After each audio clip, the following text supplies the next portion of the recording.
So good morning. We are ILEAD Maine Team Axis of Access. I'm Lisa Neal-Shaw, Caribou Library Director. This is Sue Pintoff from Bose Library Media Director there. This is Linda Menard from the University Medical Center's Health Sciences Library at Presque Isle. And our fourth member, who is unable to be with us here but is very much here, is Shiva Darbyani from the University of Maine at Augusta. Shiva deserves the, Best Effort Award because she actually created a 15-member for us during this process. She also created the video that we started out with. She helped put that together, and she did our poster for us as well. I'll start off quickly and hand off to Sue. Our project, first I'll talk a little bit about the process because I think Shiva's baby kind of encapsulates our process so very well. You start out with an idea. We should have a kid, and they're going to be Time Magazine's most awesome person of the year someday. And you find someone with a shared vision, and you get together and have exciting strategic planning. And then 9 months goes by, and you have, indigestion and heartburn, and you can't see your feet, and you hurt, and people are like, "How's that project coming?" And you're like, "Awesome." I wish I could go to the bathroom. And what you get at the end isn't yet Time Magazine's most awesome person of the year. I mean, you think it's the most awesome thing ever, and people who have buy-in with your little one think it's pretty awesome, and other people are like, great, awesome. So that's the reality of the project, but we also know that it is, even though it's a product now, it's still in its infancy, and there's a lot of room to grow. Our project started out on the premise, again, as ILEAD asked, what is a problem that you can identify in your community that you can address with technology?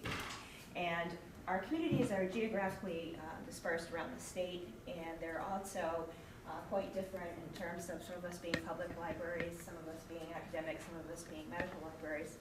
But we realized we all have the same problem, and it's that we serve people who were unable to connect to even basic services online, either because they had no connectivity at all where they live, or they had a little bit but not enough equipment to do anything with it, or once they did get on in the short time that they might have, if they had to come use the library and we have certain hours and they don't have a lot of digital literacy skills, how do I find the right sites? So we started off with a big idea that we were going to find all the great sites and create all the education and all of this, and then we just really narrowed it down to let's see if we can just get access to these people. And so then we started looking at what sorts of equipment, what sorts of carriers we would need to deal with to make that happen in our state. So I'm going to hand off to Sue now, who did a lot of that work. Well, so what we figured out was we can lend the internet in the form of 4G wireless hotspots that work off a cellular signal. We're going to go with 2 carriers, Verizon and US Cellular, in the hopes that one or the other will work for most people. I know there are some places, if you have the wrong carrier, no luck at all. I had T-Mobile when I moved here, and no. And the other thing is, well, what if they don't have a computer? Or what if all they have is an ancient desktop that does not speak to wireless, right? So we also have laptops and convertible tablets that we can lend either in addition to or separately from the hotspots. So it gives people a chance to have a laptop for 10 days or a month. Like, I need to bang out a resume, I need to do this online class, I have a test that's going to take me 2 hours, I don't want to do it at the library. It's a place they can save stuff on their guest account for as long as they have the laptop. It really reduces the stress and lets them try out the technology while giving them internet access, but it's like the basic family car version, right? It's not an amazing Ferrari amount of access. But it's enough to sort of get them around and get them going. If they've never used a tablet before, it's a chance to try it out and say, you know what, I hate the touchscreen thing. I'm gonna stick with a desktop. Or, I love this, maybe all I really want is a tablet, and I don't do keyboard anyway, so who cares? And so the hope is that this will connect people sort of to the outside world. If they don't have this connectivity. It's hard to apply for jobs, it's hard to pay your bills online, it's hard to interact with state government. Linda has worked with us to get a grant having to do with health information and health literacy. So can people access health information if they don't have these connections, right? I had a really nice story with my first patron to borrow our tablet and our hotspot was going to a funeral and wanted to stream it to some relative in California because there wasn't really connectivity there. And of course the hiccup is they tried to do a Skype account and they didn't have one and they couldn't make it work and they wound up using somebody's cell phone. So our tech didn't fix the problem, but it gave them one more option, one more thing to try. And I think that's really important, letting people have a chance to do the things that a lot of us take for granted. Because sometimes, you know, the tech doesn't go there. There's no fiber at their house. There's no cable connection. They live down a road where the DSL line is so long that the signal is really poor by the time it arrives. And this will get them sort of past that initial hurdle and up with the rest of us. Next. So the next part is obviously going to be ongoing because we've just started to receive this, so we don't have a lot to give you as to what is some good examples yet. So you need to do this again in about a year and invite us back, and great planning, great food, great company, and we'll tell you a lot of it. We'll come up with a great presentation for where we're at then. But obviously our next role is going to be education. And a big piece of that is, for me, is I work for the largest employer in Aroostook County. There are 1,000 plus people.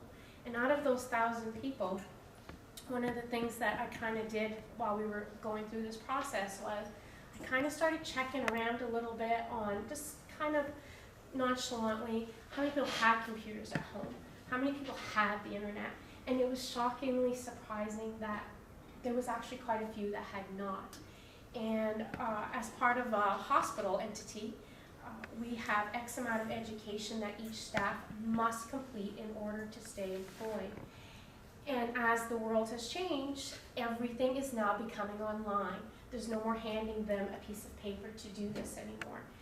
Everything in our medical world, as far as if you want to know about your medical records, now if you even want to leave a message for your primary care provider, you almost have to do that in some format or other of being able to send them an email or do something to that effect. So technology is never going away, and we have an aging population in Maine, and I think it's part of our responsibility to really help keep them grounded and help them along with that. And there's going to be another group that's going to come up in a little bit, Tech for Seniors, and I'm thinking we're now at a point where our alignment is almost a lot like what their alignment is, so that reunion needs to happen with them as well. The other part that I think I really want to explain and let folks know is just word of mouth of us saying that we were going to be doing this. This has already grown. We've already had, I just nonchalantly mentioned it to a few people at work. They mentioned it to someone else. I've already received calls and said, is that tablet in yet? Is that laptop in yet? Because Mrs. Smith needs help with such and such. I don't have it yet, it's coming. But already people are like, is it here yet? Is it here yet? I think that I'm hoping this will grow. You'll have to excuse me, I have a back cold. I'm hoping that my employer, as I can show data and usage, is going to bite and say, we need to get a little more of this. Let's help you figure that out. And then in another aspect, word of mouth is huge. Lisa had someone that mentioned the same thing to her through the high school. It's like, what are you doing? This is a phenomenal idea. We want, and I'll let you explain that just a little bit more. They bit on wanting to being able to do this project as well. Our state librarian, Jamie, came up and spoke to our Rotary group a while back and mentioned this project as part of that. And I think it was the next day, our former superintendent of schools, who's a Rotarian, came to me and said, hey, the principal of the high school is interested in this, he wants to do something similar too, can he come talk to you? Which he did, so now it looks like this project may get picked up by the high school and move on and go from there, and they will be able to bring additional resources and ideas to this project as well. So if I were to hand off one piece of advice to future groups, it's don't panic if you don't see everything that you're going to need in front of you. It might be further down the road. It's kind of like traveling to the Emerald City. You know, you'll pick up some friends along the way. So hang in there. It's not going to be just you and your dog. And just know that when you've got a good idea, it picks that momentum. And let's face it, everything we did here, they weren't just good ideas. I think they were great ideas. And even if they don't give us this incredible graph chart of, you know, what we've done, you think the experience that we took from here and what we've done collaboratively, I don't think can ever be replaced or taken away. And the importance of it now will be, can we grow it? You don't want it to lose momentum, and what can we do with it 6 months from now, 6 years from now, because like I said, technology is just not ever going away. And on my end, the health literacy side was extremely important, and that's the area that I'm hoping to develop, quite a bit more as we grow and as we go. But yeah, so we have a year with our hotspots before we run out of money and need to find more funding to continue the project, or say, wow, fiber has shown up at everybody's doorstep magically, and we have filled the need until the need is over, right? We also have this really simple little website, accessmaine.wordpress.com, that it sort of has the start of some of these resources of, here's a place to begin. Don't worry about the whole internet having lousy information, but this will get people started, and those are our health links up there, just to get it off the ground a little bit. Find us on Facebook. ILEAD, Maine Axis of Access. We are just going to work on trying to get the word out to as many people as we can, and this is like a relay race. We're hoping that we can hand the baton off to other groups that may be inspired by this and say, well, I also have this idea, or I have these resources, and that they will be able to pick that up and run with it as well. That's the hope. We didn't want to try to be the alpha and omega here, but really just try to get something really important started. Any questions? Anybody not get what we're doing at all? Because that's okay. That's wonderful. That's great.